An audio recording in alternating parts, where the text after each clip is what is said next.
வணக்கம். இன்று 13/5/2022 சித்திரை மாதம் 30ஆம் தேதி. கரையேறி மீண்டும் கடலிறங்கி தாழ்வு பகுதியாக நீடிக்கும் அசானி. தமிழகத்தில் வரும் 18ஆம் தேதி வரை நீடிக்கப் போகும் பரவலான மழை, கனமழை, மிக கனமழை முன் அறிவிப்புகள். கரை கடக்க மறுக்கிறதா அசானி புயல்? ஓங்கோல் அருகே மீண்டும் ஆழ்ந்த காற்றழுத்த தாழ்வு பகுதியாக கடலில் இறங்கியது அசானி. இன்று நள்ளிரவு மீள அதே இடத்திலிருந்து கரை நெருங்கி முற்றிலுமாக வலுவிழக்கக்கூடும். விளைவாக நாம் முந்தைய அறிவிப்புகளில் தெரிவித்ததுதான், மேற்கு, தென்மேற்கு, தெற்கு திசை அரபிக்கடல், இந்திய பெருங்கடல் காற்று இன்றுடன் முறிவு அடைகிறது.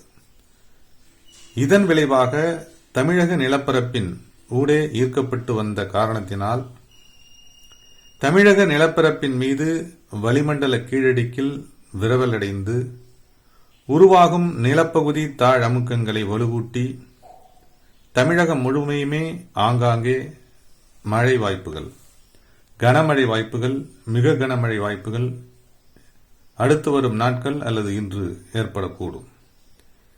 இந்த அறிவிப்பில் இதை பற்றி மட்டுமே பார்க்கலாம். இன்று அதிகாலை வானிலையை பொறுத்தவரை சென்னை, காஞ்சிபுரம், திருவள்ளூர், ராணிப்பேட்டை, செங்கல்பட்டு, வேலூர், திருப்பத்தூர், திருவண்ணாமலை, கிருஷ்ணகிரி, தருமபுரி இந்த மாவட்டங்களில் கருமேகங்கள் சூழ்ந்து காணப்படும்.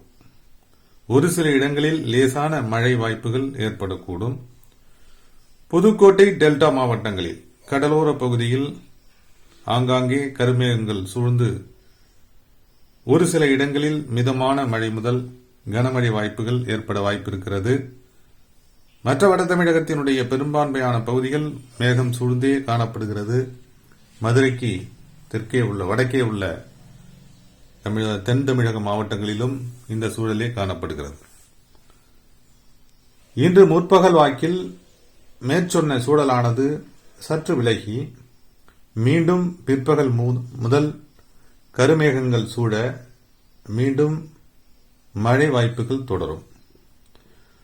புதுக்கோட்டை, சிவகங்கை, மதுரை, திண்டுக்கல் இந்த தென் மாவட்டங்களில் ஆங்காங்கே மிதமானது முதல் சற்று கனமழை வாய்ப்புகள் பிற்பகல் வாக்கில் அல்லது பிற்பகலுக்கு சற்று பிந்தைய வாய்ப்புகளாக அமையக்கூடும். பிற்பகலுக்கு பிந்தைய மழை வாய்ப்புகளாக புதுக்கோட்டை, டெல்டா மாவட்டங்கள், அரியலூர், பெரம்பலூர், கள்ளக்குறிச்சி, கடலூர் மாவட்டங்கள், காரைக்கால், பாண்டிச்சேரி, சேலம், திருவண்ணாமலை, கிருஷ்ணகிரி, தருமபுரி, திருப்பத்தூர், வேலூர், விழுப்புரம், செங்கல்பட்டு, காஞ்சிபுரம், ராணிப்பேட்டை, திருவள்ளூர் மாவட்டங்கள் மற்றும் சென்னை மாநகர் பகுதி முழுவதும் மாலை நேர, இரவு நேர, நள்ளிரவு மற்றும் அதிகாலை நேர சற்று பரவலான மழை வாய்ப்புகள் ஆங்காங்கே ஏற்படக்கூடும். ஒரு சில இடங்களில் கடும் மின்னலுடன் கனமழை வாய்ப்புகள் ஏற்படக்கூடும். குறிப்பாக டெல்டா மாவட்டங்கள், புதுக்கோட்டை மாவட்டம், சென்னை, காஞ்சிபுரம், திருவள்ளூர், ராணிப்பேட்டை, செங்கல்பட்டு இந்த மாவட்டங்களில் ஆங்காங்கே ஒரு சில இடங்களில் கடும் மின்னலுடன் அதாவது இடிமழை வாய்ப்புகள், கனமழை வாய்ப்புகளாக அமையக்கூடும். இன்று இரவு அல்லது நள்ளிரவு வாக்கில்